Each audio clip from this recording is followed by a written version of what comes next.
সবাই যদি বলে আমি মেজর আক্তারকে পছন্দ করি, এটা ভণ্ডামি। একটা মানুষের সে হাসি দেখবেন, গোসা দেখবেন না। একটা মানুষের গোসার হাসি দেখবেন না, তাইলে মানুষটাকে আপনারা জানলেন না। আমি আপনার হাসি যেমন দেখতে চাই, আপনার প্রতি ঘৃণাবোধ মানুষের কেন আছে এটা সম্পর্কে আমি কিউরিয়াস। আপনাকে আজকে স্বাগত জানাচ্ছি আলোচনায়। আজকের আমার আলোচনাটা আমি এনজয় করব আপনার উপস্থিতির জন্য, আমার দর্শকরাও আপনার উপস্থিতি এনজয় করবে। আসসালামু আলাইকুম।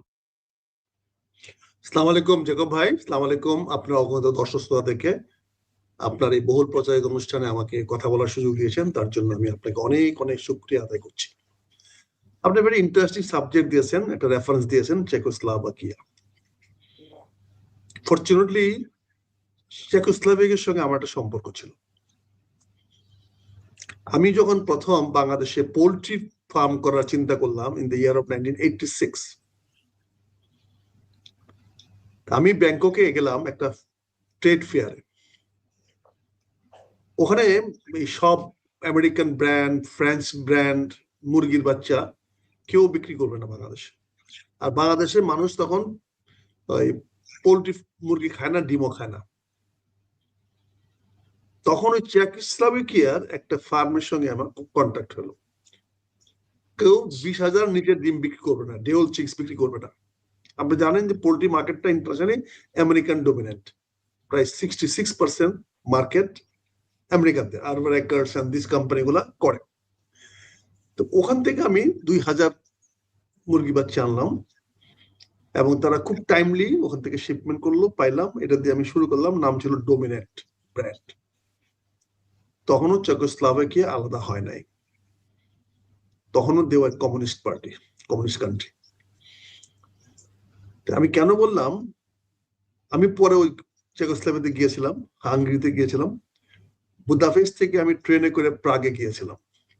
আপনার যে দানিউব নদী, সে দানিউব নদীর পাশ দিয়ে আমাদেরকে ট্রাভেল করতে হয়েছে। That was my first wonder. Danube নদীর উপরে কোনো ব্রিজ নাই, এত লম্বা দানিউব নদী, যেটা একদম ইউরোপের এক মাথা থেকে আরেক মাথা পর্যন্ত, তার উপরে কোনো ব্রিজ নাই। অথচ 1-2 কিলোমিটার পর পর অটো ফেরি, জি, remote ferry. You come to the ferry stations, you push the button, ferry will be ready. আপনি কার বা ট্রাক, বাস, হোয়াটএভার উঠান, ওই পারে গিয়ে নামবেন। এবং সো অ্যারেঞ্জড, আপনাকে রিস্কও নাই, লাইফ রিস্কও নাই যে ডুবে যাবেন, পড়ে যাবেন, ওই উঠে যাবে, নেমে যাবে। That was the level of communist country তখনকার সময়। পরবর্তীতে এটা 2 ভাগ হয়েছে। আমি প্রাগে কয়েকদিন ছিলাম। You know the Prague is such a beautiful city. it is a beautiful city. I was there. Very beautiful city. এটা দেখার সুযোগ হয়েছে। আমি কিন্তু মুরগি কিনতে গেছিলাম বাংলাদেশে, মুরগি চাষ করার জন্য। মুরগির চাষ করার জন্য আজকে যে ব্রয়লার আপনারা খান, বাংলাদেশের লেয়ার খান, এই বাংলাদেশের মানুষ নাকি মানুষে খাইতো না। ওই ফার্মের মুরগি কিনে আইনা পরেও আমি বেচতে পারি নাই। পরে তৎকালীন প্রধানমন্ত্রী দেশমাতা খালেদা জিয়াকে 1991 সনে আমি আমার ফার্মে নিয়ে, আমি ফার্মের ডিম খাওয়াইছিলাম, ব্রয়লার মুরগিতে খাওয়াইছিলাম। এটা বাংলাদেশ টিভিতে দেখানো হয়েছিল, তখন তো বেসরকারি টিভি ছিল না। ওই বেসরকারি টিভিতে ওটা দেখানো, বাংলাদেশ বিটিভি দেখানো হয়েছিল। এবং সেখানে আমরা এই অর্ডারটা দিছিলাম যে ম্যাডাম আজকে ফার্মের ডিম এবং মুরগির মাংস দিয়ে লাঞ্চ করছেন। আন্ডারস্ট্যান্ড প্রাইম মিনিস্টারের নিউজ কি, উনি পোল্ট্রি ফার্মের মুরগির ডিম এবং মুরগির মাংস দিয়ে, ব্রয়লার মুরগির মাংস দিয়ে আজকে দুপুরের খাবার খাচ্ছেন। সেখানে আরো অনেক লোক ছিল। আমি তো এমপি হিসাবে ওনার সঙ্গে আমার সম্পর্ক ডিফারেন্ট টাইপ। ওনাকে বলছি, উনি গেছেন আমার এলাকায়, থাকছেন, আমার লাঞ্চ করছেন, ওই গ্রামে গেছেন, আমার ভিজিট করেছেন। আপনি যেহেতু চেকোস্লোভাকিয়ার কথা বললেন, এই চেকোস্লোভাকিয়া কিন্তু, স্লোভাকিয়া ইউরোপের সবচেয়ে গরিব দেশ। এখনো স্লোভাকিয়া সবচেয়ে poorest country of the Europe's. তারপর তারা সিক বলে না, পোরেস্ট বলে। আমরা বলি সিক, পোরেস্ট। তারপরে এখন চিপ লেবার, আপনি ইউরোপের গার্মেন্টস এর এবং বিভিন্ন ওই কি বলে অ্যাক্সেসরিজ বানানোর জন্য স্লাভাকিয়ানরা আমাদের বিহারি মতো শিয়ালকোটের অপারেটরের মতো বন্দুকের কার্তুজ বানায়, বল বিয়ারিং বানায় এবং গার্মেন্টসে কাপড় সেলাই করে। এগুলো কিন্তু স্লাভাকিয়াদের একটা বড় বিজনেস। এবং স্লাভাকিয়ানরা এখনো ইউরোপের জন্য সস্তা শ্রমিক। ওরা বাড়ি থেকে গিয়া কাজ করে আসে, জার্মানে কাজ করে আসে, আপনার ওই বুলগেরিয়াতে কাজ করে আসে, তারপর সমস্ত রোমানিয়াতে যায়। ওরা কিন্তু ভেরি গুড ওয়ার্কিং ফোর্স। যাই হোক, কিন্তু তাদের দেশপ্রেমটা ডিফারেন্ট, এই জন্য তারা গরিব হইলেও হাত পাতে নাই। ওকে, আমরা এখন আসি আমাদের দেশের প্রশ্ন। এখন আপনি এই রেফারেন্সটা দিয়ে শুরু করেছেন মাঝখানে আসছেন, তারপর শেখ হাসিনা নরাধম বলছেন। আদম তো না, হাওয়া বলতে হবে, নর হাওয়া বলতে হবে, বুঝছেন না? আদম এবং হাওয়ার মধ্যে পার্থক্য আছে না? নরাধম শব্দটা আদমের বেলায় খাটে, বলতে হবে নর হাওয়া বলতে হবে। ভাই একেবারে নর পুরুষ, আদম পুরুষ। ওকে, আমি একটা জিনিস পজিটিভ অর্থে বা নেগেটিভ অর্থে, নরাধমের যে জেন্ডার বিন্যাস, আমি এটা সচেতন ছিলাম না আমি যখন হেডলাইনটা তৈরি করছি। নরাধমটা বাংলাদেশের নেগেটিভ শব্দে ব্যবহার করা, অধমদের মধ্যে সবচেয়ে অধস্তন, তাকে নরাধম বলে। আদমের সঙ্গে সম্পর্ক নাই, এটা হলো অধমের সঙ্গে সম্পর্ক। এখানে ধটা বদলে দটা দিলে হয়ে যাবে নরাধম, আদম হয়ে যাবে। আপনার ধটা দেওয়াতে এটা হলো নর অধম, নরের মধ্যে সবচেয়ে অধম যে, সে হলো নরাধম। আমি আশা করি আপনি সেটি বুঝাইছেন। অ্যাবসলিউটলি, এবং ইউ আর ট্রু। কিন্তু আমি একটু শেখ হাসিনার পক্ষ নেই। ওকে, কিন্তু আগে বলে দিয়েছেন শেখ হাসিনা বা ইন্ডিয়ার পক্ষ নিলে কি কি dot dot dot dot dot dot. আমি taking that risk, okay. Sheikh Hasina whatever reasons may be, আপনি আমি হলে কি করতাম? আমার বাবাকে মেরেছেন, আমার ভাইকে মেরেছেন, মাকে মেরেছেন, বোনকে মেরেছেন, বোন না, ছোট ভাইকে মেরেছেন, ভাইয়ের বউদের মেরেছেন, আত্মীয় স্বজনদের মেরেছেন। এই মহিলা যে এমএমজি দিয়ে আমাদেরকে মারে নাই ক্ষমতায় আইসা, এটি কিন্তু সে প্রমাণ করেছে যে আমি নরাধম নই, কিন্তু নরাধম হওয়া উচিত ছিল। ওকে, থামেন। আপনাকে আমি ঠান্ডা মাথায় এক জায়গায় নিয়ে যাই, আপনি বুঝবেন যে একজন সাধারণ মানুষের যে চারিত্রিক ক্যারেক্টারিস্টিক্স, এটাতে আমি চারিত্রিক বৈশিষ্ট্য, ওটা একজন নেতার ক্ষেত্রে, একজন রাজনীতিবিদের ক্ষেত্রে ইকুয়াল না। সক্রেটিসকে যখন মৃত্যুদণ্ড দেওয়া হয়েছে, তখন উনি বিচারককে যে কথাটা বলছে যে তুমি আমাকে মৃত্যুদণ্ড দিচ্ছ, আমি এখন মারা যাব এবং তুমি বেঁচে থাকবে, এর মধ্যে কোনটা উত্তম এটা আল্লাহ জানে, এটা স্রষ্টা জানে, আল্লাহ বলে নাই, only God knows। আপনি কি জানেন তখন সক্রেটিসের ছাত্ররা বলছিল যে গুরু, তুমি আমাদেরকে এই নীতি কথা শিখাইছো, তাইলে এবার আমরা এটা রিভোল্ট করি বিচারের বিরুদ্ধে। সক্রেটিস তখন বলছিল একজন সমাজ প্রবর্তক এবং আইন প্রণেতার জন্য অন্যায় বিচারকেও মেনে নেয়া রাজনৈতিক নেতা বা সমাজ প্রবর্তকদের একটা অবদান বা বৈশিষ্ট্য। আমাকে তারা মৃত্যুদণ্ড দিয়েছে, তোমরা প্রতিবাদ করো না, আমি শিখায়া যাব যে বিচারকদের মর্যাদা, তারা ওখানে বসে এই কাজ করছে এবং আমি বিচারটাকে মেনে নিয়েছি। নাও ব্যক্তি একটা কথা আছে, কিন্তু হাত কাটছে, চিল্লাইয়া সবাই জাগাইছেন, ঘুম ভাঙাইছেন, আমার হাত কাটছে। আর আরেকজন ব্যক্তির হাত কাটছে, সে চিল্লাইয়া কেউরে জাগায় নাই, বলছে এটা সামান্য কাঠ, পাকিস্তানি বা বাসক পাতা দিয়ে রক্ত বন্ধ করে দাঁড়াইয়া অন্য কাজে মনোনিবেশ করছে। তাইলে যেই লোক পাড়া জাগায় নাই সে হচ্ছে নেতা, আর যেই লোক পাড়া জাগাইছে ও নেতা না, ও গুলিস্তানের বস্তি। এখন আপনি কম্পেয়ার করেছেন ওনার মা বাবা ভাই বোনকে মেরেছে। আপনাকে আমি ঠান্ডা মাথায় একটা কথা বলি, আমেরিকায় আজকের গুগল করবেন একটা লোক, ওর নাম জেফরি ডেমার। ও একটা সিরিয়াল কিলার। জেফরি ডেমার বিড়াল হত্যা থেকে শুরু করে মানুষ হত্যা পর্যন্ত গেছে, এবং শেষ জীবনে টোটাল 61টা বা 69টা মানুষ খুন করছে, এবং খুন করার পরে মানুষদের ডেড বডি কাইটটা ফ্রিজে সাজায় রাখতো, এবং উনি প্রত্যেকদিন উঠলে ওনার ভিতরে একটা কার্ড তৈরি হতো যে আজকের মানুষের কলজা খাবো, আজকের মাংস খাবো। এখন তার রাগ ছিল, সে ছোট সময় তার মায়ের উপরে অত্যাচার দেখছে, তার বোনের উপরে অত্যাচার দেখছে, সে বৈষম্য দেখছে। কিন্তু জেফরি ডামারকে যখন হাজতে পাঠানো হয়েছে, পিটায় মাইরা ফেলানো হয়েছে, জেফরি ড্যামার লাইব্রেরিতে গিয়ে একটা কথা বলছে, I fail to realise of an individual character. That character was my mother, but that person was a bad person.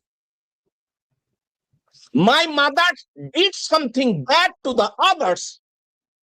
She has to take the consequences.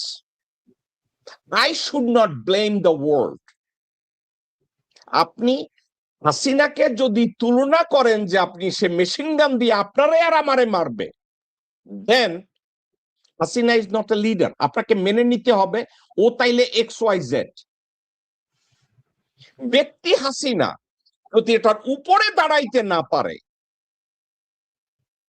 যে আমার বাবা মাকে মারছে, ওই জাতির কিছু লোক যে জাতিটাকে আমি টিকায় রাখবো, for their realization that it's not the loss of Hasina Sheikh or Rehana Sheikh, it's the loss of the nation. আমি কাজ দিয়ে এটা প্রমাণ করে যাব that they made a mistake. Instead, she acted like Jeffrey Dahmer, a serial killer. Therefore, there is no credential. জি ভাই, এবার আপনি বলেন। তিনটা পয়েন্ট আপনার কাছে একটু পয়েন্ট আউট করবো। আমি কিন্তু একজন ছোটকাটা বক্তা আজকে নয়। আমি 92 সনে শেখ হাসিনাকে ডাইনির সঙ্গে তুলনা করেছি, এবং বাংলাদেশে যে ডাইনিদের একটা নাক লম্বা হয়, সে আমার পার্লামেন্টের স্পিচে লেখা আছে, বিরোধী দলের নেত্রীর নাকটা যে লম্বা, আমরা যে ছোট থেকে ডাইনির ছবিটা দেখে আসছি, কেন যেন মনে করিয়ে দেয় উনি শুকনের মতো অপেক্ষা করে আছে কবে বাংলার মানুষ মরবে, টুকরে টুকরে টুকরে খাবে। এটা কিন্তু আমার বক্তব্য সংসদে। ভাই, আপনারা কথা বলছেন স্বাভাবিক মানুষ। শেখ হাসিনা স্বাভাবিক মানুষ ছিল না। শেখ হাসিনা প্রাইম মিনিস্টার হিসাবে she was not a স্বাভাবিক politician, she was a simply crazy mad। তার মধ্যে একটা প্রচন্ড প্রতিহিংসা পরায়ণতা কাজ করেছে, এবং তার সামনে সেই কথাটা বলার কেউ ছিল না। মেজর আক্তার, আপনি শেখ হাসিনাকে যেমন ব্যক্তিগতভাবে দেখেছেন, চিনেছেন, খালেদা জিয়াকেও দেখেছেন। হাসিনাকে ব্যক্তিগতভাবে চিনতেন, সরাসরি চিনতেন এমন বহু লোক তাকে মুজিব সাহেব যখন জীবিত তাদের সাথে ওই শেখ মুজিব এবং পরিবারের সাথে বসে আড্ডা মেরেছে, বলছে she was always crazy. Was it true? কি বললাম, সেটা স্বাভাবিক মানুষ ছিল না। অর্থাৎ বাবা মা মারা যাওয়ার আগেও সে ক্রেজি ছিল, আসলে তার নেচার এইটা ছিল। তার নেচার মানে অবশ্যই নেচার এরকম ছিল, কারণ এখানে দুইটা জিনিস কাজ করেছে। একটা জিনিস, সে পাকিস্তানের মুক্তিযুদ্ধের সময় সে বন্দী ছিল, ওই সময় তার বাচ্চা হয়েছে, সে তো একটা ম্যাচিউরড মহিলা। আপনাকে আমি যদি আপনাকে যদি একটু মনে করায় দেই, আপনার এক কলিগ মেজর সিদ্দিক সালেক পরবর্তী সময় বোধহয় সে মেজর জেনারেল হয়েছিল, সে বলছে Hasina was never under arrest, she was not, she was enjoying all the freedom was given by the West Pakistani military and her family. তাদেরকে রাখা হয়েছে। তাইলে এই কথাটা বাংলাদেশে কেন প্রচার করা হয় যে মিসেস মুজিব আর হাসিনা রাসেল এরা সবাই বন্দী ছিল, তারা জীবনে বন্দী ছিল না? সেটা একটা অন্য তর্ক, সেই তর্কে আমি যাব না। আমরা যখনই ক্ষমতায় থাকি তখন আমরা ধোয়া তুলসী পাতা হয়ে যাই আর জনবসে থাকি। আমি আসতেছি ভাই, আপনার আর আমার আলোচনাটা এনজয়েবল একটা কারণে, আমি আর আপনি আজকের একেবারে আমজনতা, আমি আর আপনি যদি একটু চিন্তা করে দেখি, 54 বছরে আপনাকে আর আমাকে ফিড করা হয়েছে, খাওয়ানো হয়েছে যে পশ্চিম পাকিস্তানিরা মুজিব শেখের পুরা পরিবারকে বন্দি কইরা রাখছে। That's not true at all. মানে তাইলে আমরা এই কথাটাকে আমরা কেন খাওয়াইছি বুঝলেন? এই সাবজেক্টটা আমরা পরে কথা বলবো, এবার আপনি যেখান থেকে একটু ক্লিয়ারিফাই করি। ওকে, আপনি এমন একটা লোকের সঙ্গে কথা বলতেছেন, এই কথাটা আপনি যেহেতু আগে বলছেন নিজে পিটাইতে হবে, এই জন্য বলছি সত্যি কথা। এই বক্তব্যটা আজকে 2026 সনে শুনতেছি, কিন্তু এই আরেকজন নরাধমই বলি আমি আপনার সামনে বসে আছি, এটা কিন্তু 1991 সনে বলেছি আমি বলেছি, আমার বক্তব্যে বলেছি যে শেখ হাসিনা যদি বাংলাদেশের ক্ষমতায় কোনোদিন যেতে পারে না, তো এই দেশের মানুষকে বুঝিয়ে দিবে ক্ষমতা কাকে বলে এবং কত প্রকার। আমরা এটা 91, 92, 93, 94 আমি শেখ হাসিনাকে দুইভাবে দেখার সুযোগ হয়েছে, একজন বিরোধী নেতা হিসেবে আরেকটা প্রধানমন্ত্রী হিসেবে। আমি দুইটা পার্লামেন্টে ছিলাম এবং দুইটা পার্লামেন্টে সে আমার সঙ্গে নেগোশিয়েট করার চেষ্টা করেছে। 1996 সনে আমি প্রথম যখন উনি বিরোধী দলে ছিল, তখন বিরোধী দলে থাকা অবস্থায় উনি আমাদেরকে কিছু এমপি কে ভাগানোর চেষ্টা করেছে। আমি জানি না, কিছু ভাগায় নেওয়ার জন্য সে আমাকে 32 নম্বরে দাওয়াত দিয়ে নিয়ে গেছে, সেখানে আমি গিয়েছি। সে একটা গোপন গাড়িতে আসছে, সেগুলো থ্রিল পছন্দ করতো বিরোধী দলের নেত্রী হিসাবে। অনেকক্ষণ কথা হয়েছে, অনেক আলোচনা করেছে। আমি বলছি যে আপনি রং লোককে চুজ করেছেন।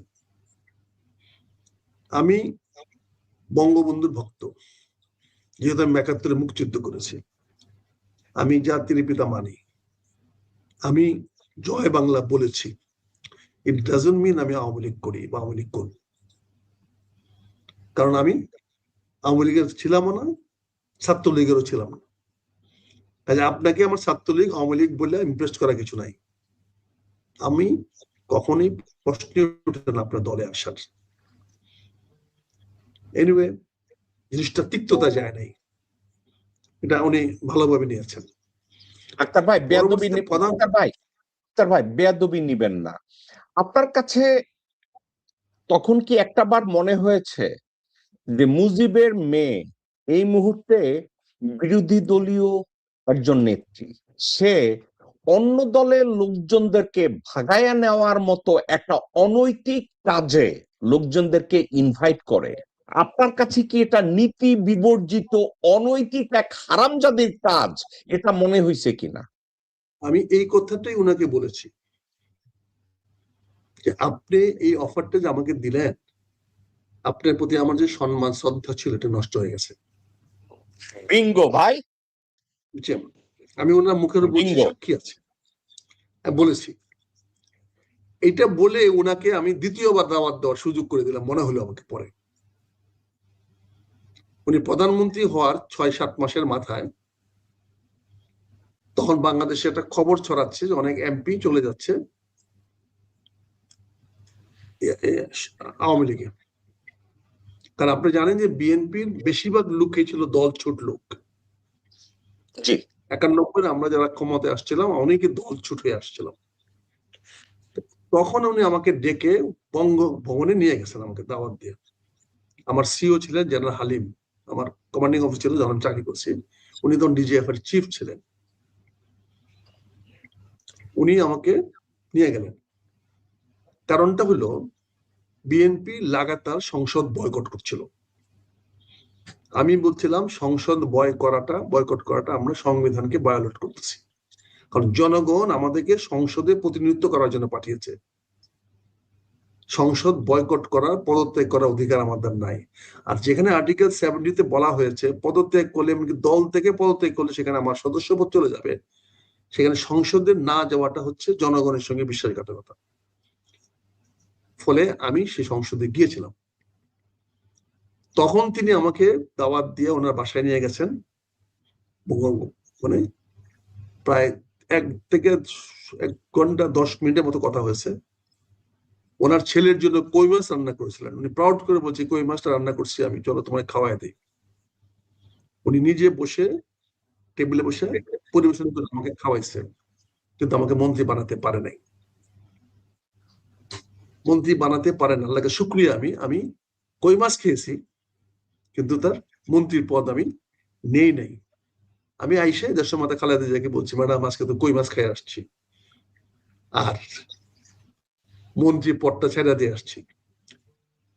তো উনি তাকে বললেন, ছেড়ে দিয়ে আসছো, আগামী তোমার মন্ত্রী বানাবো না। আমি বলি, ম্যাডাম মন্ত্রী বানানোর রাজনীতি আমি করি না, আমি রাজনীতি করি আপনার জন্য। যে আপনি আম জনতা কথা বললেন না আজকে, আমি ওই রাজনীতি করি। তো যাই হোক, আপনি কেন বললেন, আমি কেন বললাম শেখ হাসিনা ডিফেন্ড করতেছিলাম। শেখ হাসিনার দুর্বলতাটা যারা জানতো, তারা তাকে 100% এক্সপ্লয়েট করেছে। এবং India was the first person. India জানে শেখ হাসিনাকে তারা শেল্টার দিয়েছে, বড় করেছে, লালন করেছে, পালন করেছে, এবং তাকে ক্ষমতায় আসার জন্য সর্বাত্মক চেষ্টা করেছে, এবং তাদের প্রচেষ্টাই সে প্রধানমন্ত্রী হয়েছে। অতএব তার কথা শুনতে হবে। এই যে আপনি বলছেন যে সে যদি ইন্ডিয়াকে বাদ দিয়ে চলে আসতো, তাহলে কি হইতো?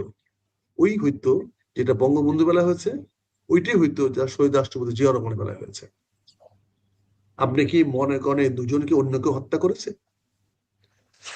ভাই ভাই ভাই এবার ভাই ভাই আপনাকে আমি একটা কথা বলি, এই কথাটা কি একটু আপনি, আমি সমসাময়িক প্রসঙ্গে রিলেভেন্ট একটু চিন্তা করেন।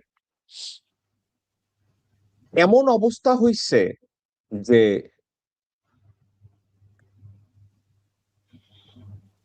গাজায় কি জন্য প্যালেস্টাইনিদের, গাজায় যে প্যালেস্টাইনিদের কি জন্য নাম ওদেরকে বলে? হামাস। কেউ হামাসের প্রেসিডেন্ট হইলেই থেকে মেরে ফেলে। এখন আমাকে একটু বলেন তো, হামাসের প্রেসিডেন্ট পদটা কি কখনো খালি ছিল? না। ওকে। ইরানের আয়াতুল্লাহ খামেনি থেকে শুরু করে যারে পায় তারে মারে, কোন পোস্ট খালি নাই, কোন পদ কি খালি আছে? আপনি একটা দেশের বিপ্লবকে সফল করতে চান, মুজিব শেখরে আর জিয়ারে ফালায়া দিছে, এখন আমাদের ওই পদটা খালি রাখতে হইব ইন্ডিয়ান ডরে?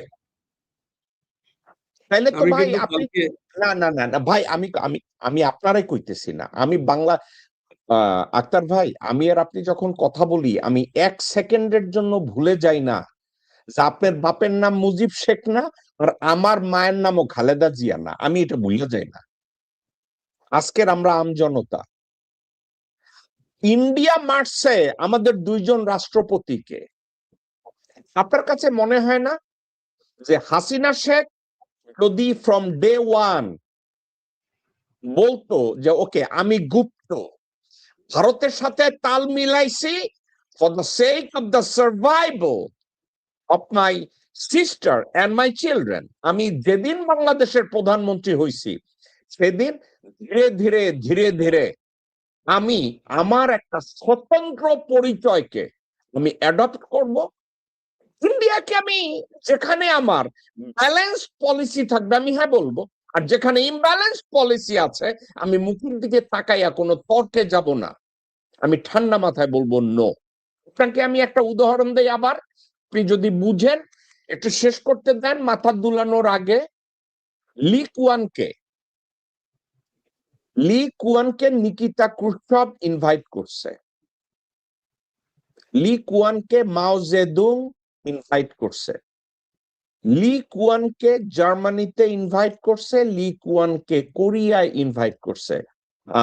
আমার ওই যে কিং কিং কিম জন কি জানে প্রথম কোরিয়ান লিডার ওইটা সে ইনভাইট করছে এবং সেখানে থ্রেট ছিল, অনেক জায়গায় গেছে সেখানে থ্রেট ছিল। কিন্তু লি কুয়ান একটা কথা বলছে, লি কুয়ানের ছেলে এবং স্ত্রী বলছে, you are walking on the fire, on the surface of fire. Lee Kuan বলছে, either I will make or I will break. আমি একটা নেশন তৈরি করতে যাচ্ছি, কোন পরিবার তৈরি করতে যাচ্ছি না। একটা নেশন তৈরি করতে গেলে আমাকে মেরে ফেলা হতে পারে, এটা আমার মাথায় নাই। আমি ধরে নিছি আমাকে মেরে ফেলবে, but guess what? I will prevail. That was the mindset of Lee Kuan. আপনাকে আরো একটা কথা বলি, রুবেন আইল্যান্ডে নেলসন ম্যান্ডেলাকে দুইজন ওয়ার্ডেন এসে বলছে, তুমি এত হোমসিক্যাল চিন্তা করো কেন, তুমি এত স্টুডেন্ট কেন, তুমি আমেরিকার সিটিজেনশিপ পাবা, মিলিয়নিয়ার হবা, এই হবে সেই হবে। Whereas মাদিবা বলছে, that's not for me. I will create a nation where all human being is going to be treated equally. They're gonna live side by side. And they will have the vibe of Madiba while I will be in grave. এটা ছিল mindset.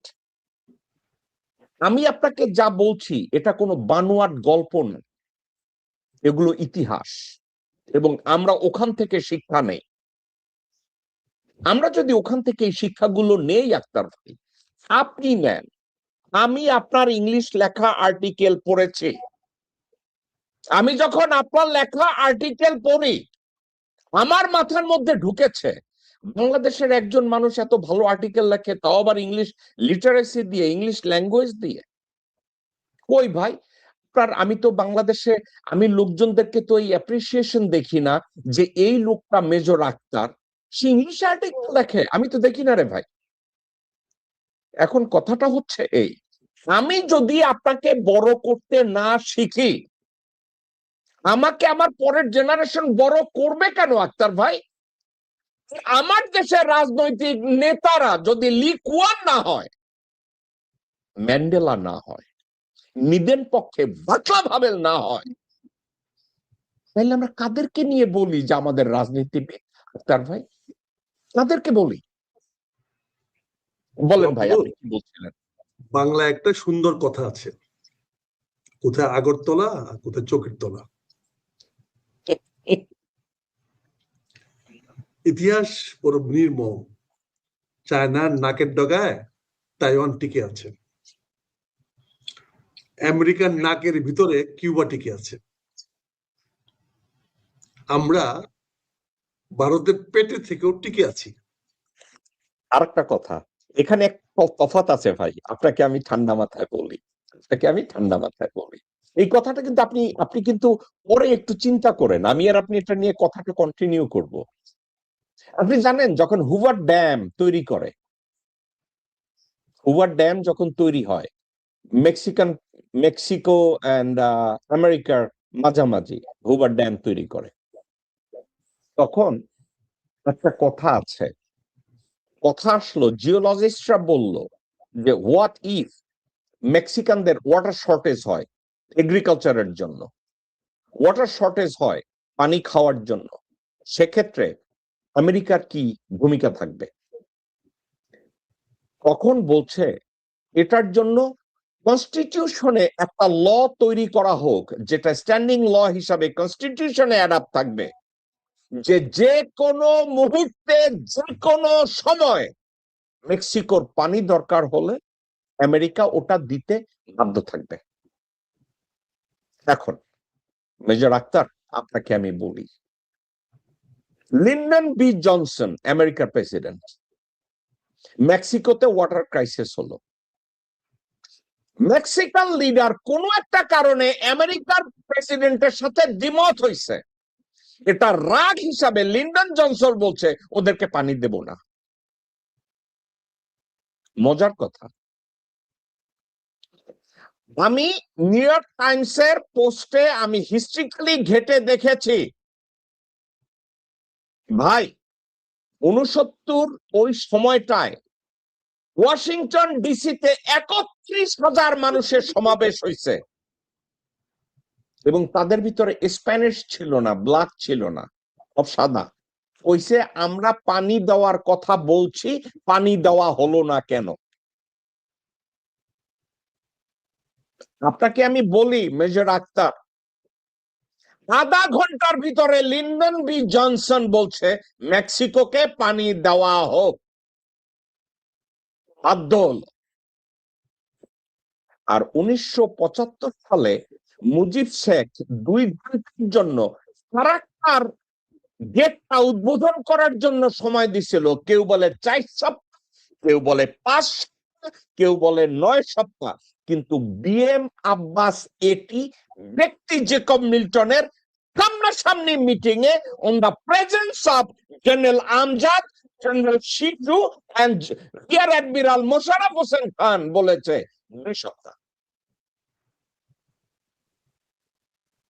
এবং গত 54 বছরে আমরা যখন ফারাক্কার এফেক্টে dessert হচ্ছিলাম, আমার দেশের মানুষ মারা যাচ্ছিল, ইন্ডিয়ান কোন রাজনীতিবিদের কথা বাদ দেন, ইন্ডিয়ান কোন সাংবাদিকদের কথা বাদ দেন, ইন্ডিয়ান একজন মানুষ কোন জায়গায় বলে নাই যে আমার দেশ বাংলাদেশের সাথে অন্যায় করছে। তাইলে আমি যদি বলি সব ভারতীয় খান কি? Standard of the people, standard of American people যারা হোয়াইট হাউসের সামনে দাঁড়ায়া বলছে মেক্সিকোকে পানি দাও, আর পুরা ভারতে 32 জন মানুষ দাঁড়ায়া বলে নাই যে ফারাক্কার উপরে বাংলাদেশের দাবি আছে গঙ্গার, এই পানি তাদেরকে দেওয়া হোক। ইনস্টেড হাসিনা যখন পালায়া গেছে, আমাদের যখন পানি টুইটুবুট আর এক জায়গায় সুইচ খুলে দিয়ে আমাদেরকে পানিতে ডুবাই দিছে।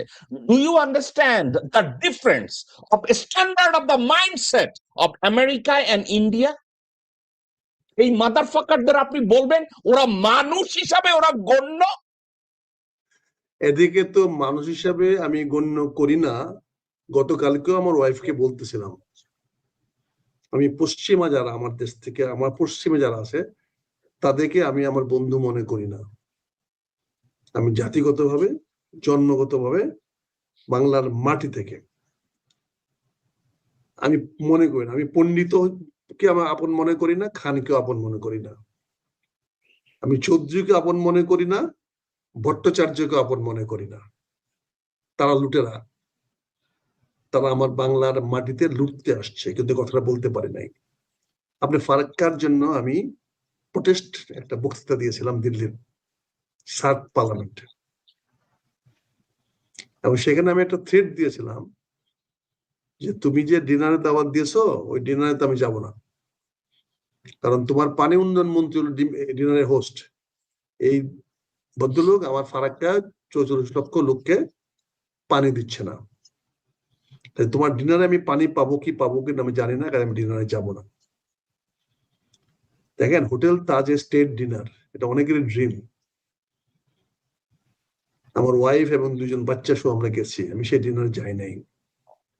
রেজাল্ট কি পেয়ে জানেন?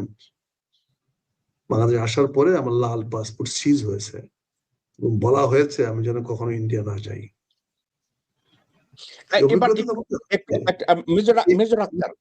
অভিজ্ঞতা আমার আছে। মেজর আক্তার, আপনাকে আমি একটা কথা বলি। এক ভদ্রলোক, আপনার সিনিয়র মানুষ, আমি জানি না উনি সিনিয়র না আপনাদেরই সাথে, আছে এক সময় ডিজিএফআই ডিজি ছিল জেনারেল লতিফ ছিল। হ্যাঁ, জেনারেল লতিফ কথায় কথায় একটা কথা বলছিল যে ব্যক্তি জিয়া অত্যন্ত স্বতন্ত্র টাইপ একজন মানুষ ছিলেন, কিন্তু উনি যত একজন প্র্যাগমেটিক ইন্ডিভিজুয়াল ছিল, তখনও দেখা গেছে আমাদের ক্যাডার সার্ভিসের একটা অংশ আড়ালে আবডালে ইন্ডিয়ার হইয়া এই কাজগুলা করত। অমুক রাজনীতিবিদের রেড ক্রস প্যারেড ক্যান্সেল করাইয়া দাও, অমুকরে তার বেতন ভাতা আটকাইয়া দাও, অমুকে বেশি দেশপ্রেমিক তাকে একটু সাইজ করে দাও। ওয়াজ ইট ট্রু ওই সময় এই কাজগুলা হইতো? দেখেন, এই বিষয়গুলো তো বলতেছেন, আমাকে প্রশ্ন করছেন, কিন্তু আমাদের অভিজ্ঞতাগুলো তো নির্মম। সে অভিজ্ঞতাগুলো নির্মম। আমি বললাম যে আমার ওই বক্তৃতা, আমার ওই 40 মিনিটের বক্তৃতায় শ্রীলঙ্কার স্পিকার, পাকিস্তানের স্পিকার, নেপালের স্পিকার, তৎকালীন বিরোধী দলের নেতা অটল বিহারী বাজপেয়ী, তারা এসে আমার সঙ্গে হাত মিলাইছে, কনভারসেশন করছে।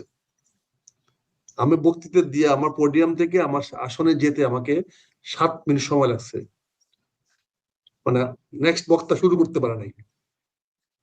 আমার স্পিকার সাহেব ছিল সেই মঞ্চে বসা, উনি একবারও বলে নাই ভালো বলেছেন। আমার চিফ হুইপ ছিল সেখানে, একজন আমাকে বলে নাই ভালো বক্তৃতা দিয়েছ। আমরা 15 জন এমপি ছিলাম ওখানে উপস্থিত, আমি এলাম 15 জন একজন। আপনাকে কেন বলে না এটা কি জানেন আপনি? আমি কিন্তু জানি না ভাই, না ভাই, না ভাই, আক্তার ভাই, এখানেই আপনারা ভুল করেন। কেন জানে না এটা কি আপনি জানেন? আমি কিন্তু জানি। একটা কথা আপনাকে বলি, ওই সময় আপনার স্পিকার কে ছিল?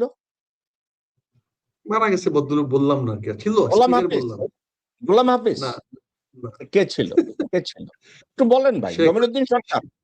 শেখ রাজ্জাকালী। ওকে, আপনাকে আমি ঠান্ডা মাথায় একটা কথা বলি। শেখ রাজ্জাক আলীকে যদি আপনি একটা কাগজ কলম নিয়ে বলতেন যে আপনি 10 লাইন ইংরেজি লেখেন, হি ওয়াজ নট ক্যাপাবল।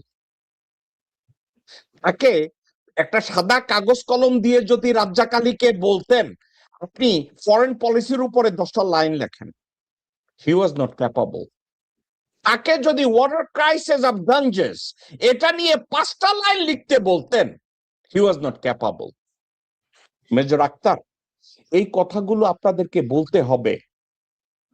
এখন রাজ্জাক আলী দেখে কিশোরগঞ্জের এক ইয়াং মেজর এবং এমপি এই সার্ক সামিটে দাঁড়ায়া এত বড় বক্তৃতা দিল এবং তার ভাবমূর্তিটা এমন একটা জায়গায় গিয়ে দাঁড়ালো যে বাংলাদেশে টোটাল জিনিসটাকে প্র্যাগমেটিক্যালি, বোল্ডলি এভাবে অ্যাপ্রোচ করতে পারছে, যে যোগ্যতা তো আমার রাজ্জাক আলীর নাই। যেখানে আমার ওই চিফ হুইপ, ওই শালার পুতের ও মরুক আর বাচুক, ওই যোগ্যতা আমার নাই। আপনারে থাকলো কেন? আপনারা এই জন্য প্রশংসা করে নাই। এই কথাটা আপনি ভাই, সেটা মেনে নিয়েছি, সেটা ভাই মেনে নিয়েছি ভাই। আরো আরো আছে। আমি একটু ডিস্টার্ব করি, একটু ডিস্টার্ব করি। তত্ত্বাবধায়ক সরকার মেনে নেওয়া দরকার, এই নিয়ে আমি একটা আর্টিকেল লিখেছিলাম। তত্ত্বাবধায়ক সরকার দাবিটা যখন আন্দোলন উঠছিল, আমি এমপি হিসাবে লিখেছিলাম। লেখার পরে এটা ইত্তেফাক পেপারে পাবলিশ হয়েছে। এটা একজন ইন্টারভিউ আকারে পাবলিশ হয়েছিল। আমার বক্তব্যগুলো হুবহু বলছে যে আমি এটাকে আপনার আর্টিকেল না করে নিউজ করে দিই। তারপর ঠিক আছে, নিউজ করলে ফার্স্ট পেজ দিতে পারবে। সেটা নিয়ে 5টা ভাগে আমার বক্তব্য 5টা ভাগ করে, সে 5টা কোশ্চেন করে লিখছে। আমাকে স্থায়ী কমিটি শোকজ করছে। কেন এটা লিখলাম? তত্ত্বাবধায়ক সরকারের পক্ষে, যেহেতু আমাদের স্ট্যান্ড এটা এগেইনস্ট। সেখানে এভরিবডি আস্কিং সেম কোশ্চেন, এটা আপনাকে লিখে দিছে কে? আউট অফ মির্জা গোলাম হাফিজ বলেন, জেনারেল মাজিদুল হক বলেন, মুস্তাফিজ বলেন, আমার কর্নেল ওয়ালি বলেন, আমার সদ্য স্যার বিএ চৌধুরী বলেন, সবার একটি প্রশ্ন, তোমাকে এটা লিখে দিছে কেটা? আমি আমি একটা জিনিস, মেজর আক্তার, অলওয়েজ মিসআন্ডারস্টুড। আমি গতকালকে ম্যাডামের উপর একটা আর্টিকেল লিখছি, গতকালকে প্রকাশ হয়েছে বেগম খালেদা জিয়ার উপরে। এর আগের দিন লিখেছি একটা আমার আমার জামাতের নেতা ডক্টর শফিকুর রহমানের উপরে। কেউ পড়েও নাই, বুঝতে পারছেন না? আমি আজকে কালকে সকালে লেখা পাঠাবো Indian. I am looking forward to it. আপনার লেখা আমি পড়ার জন্য অপেক্ষায় থাকবো। একটা কথা আমি বলি আপনাকে, আজকের মেজর আখতারুজ্জামান জীবিত, আজকের আমি তার সাথে কুশল বিনিময় এবং এক্সচেঞ্জ অফ ইনফরমেশন নিয়ে এনগেজ হওয়ার একটা সুযোগ পাচ্ছি। কালকের মেজর আখতারুজ্জামানও থাকবে না, জেকব মিল্টনও হয়তো থাকবে না। এটা হবে আমাদের জাতিগতভাবে আমাদের দৈন্যতা, যে আমরা এই বিষয়টাকে এভাবে দেখি না, আমরা বিষয়টাকে ডিফারেন্ট ওয়েতে দেখি। মেজর আক্তার, আপনি ভাষণ দিয়েছেন, আপনাকে অটল বিহারী বাজপেয়ী সহ অনেকে কনগ্রাচুলেট করেছে, কিন্তু আমাদের বাংলাদেশি লোকজনরা করে নাই। এখন কেন করে নাই আমি আপনাকে উত্তরটা দিয়েছি। একটা কথা আপনি চিন্তা করেন, you do not have to become a rocket scientist to understand the negativity of our culture.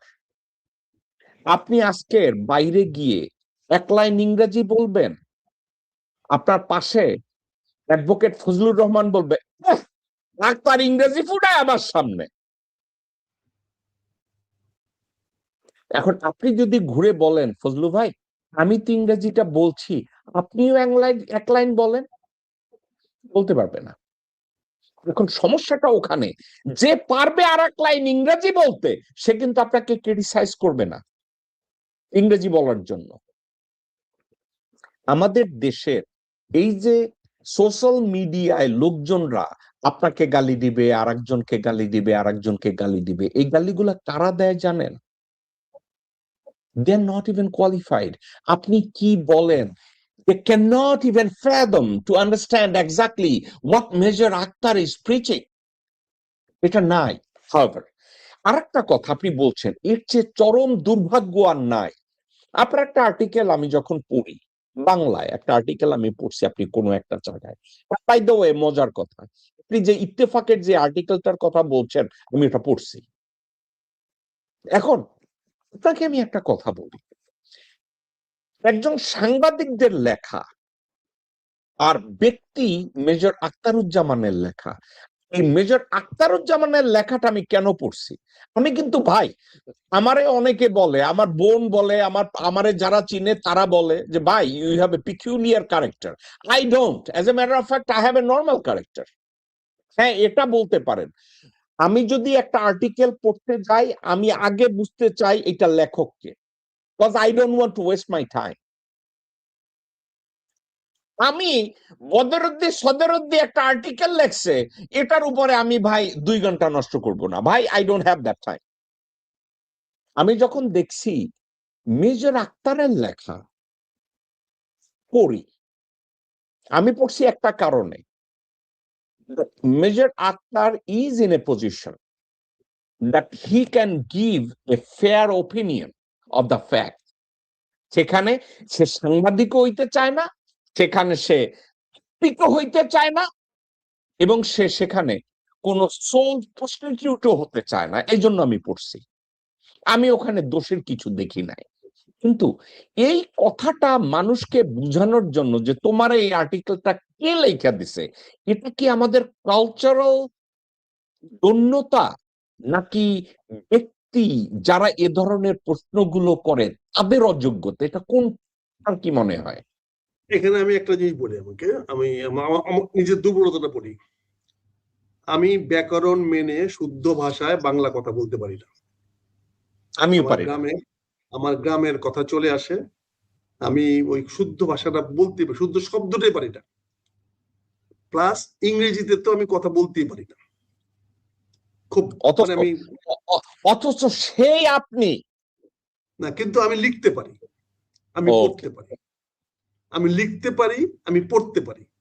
আপনি যে কোনো জিনিস আমাকে দেন, আপনি পড়ে বলেন, আমাকে একবার পড়ার পরে বলেন এটা কি বলতে হবে, আমি আল্লাহর রহমতে আপনাকে এটা আনসার দিতে পারবো। আর আমার একটা, কেন জানি না, আমি নিজেকে আল্লাহ গর্ব করি না, বুঝি না, একটা এক্সপার্টাইজ বিল্ড আপ করছি হয়েছে আমার মধ্যে। সেটা হচ্ছে যে আপনি যত বড় লেখাই দেন না কেন, আমি একবারে পড়তে পারবো, মাশাআল্লাহ, মানে নন স্টপ পড়তে পারবো। এবং তারপরে যদি আমার জিজ্ঞাসা করেন কি পড়লেন, আমি আপনাকে 2টা বা 3টা জিস্ট বলতে পারবো। এটা আল্লাহ জানি না, এটা আল্লাহ ছাড়া আমি এটা নাই। আমি আপনাকে একটা ছোট্ট আক্তার ভাই, এইটার নামই বলে অনুশীলন। আমি আপনাকে একটা এটা ভাই, একটা take it, take it, point বলি। take it as a compliment. Thank you, এই থ্যাংক শব্দ, ইউ স্যার। এই শব্দটার সাথে আমরা পরিচিত না, অনুশীলন। দেখেন স্যার, এটা অভ্যাসে তৈরি করতে হয়।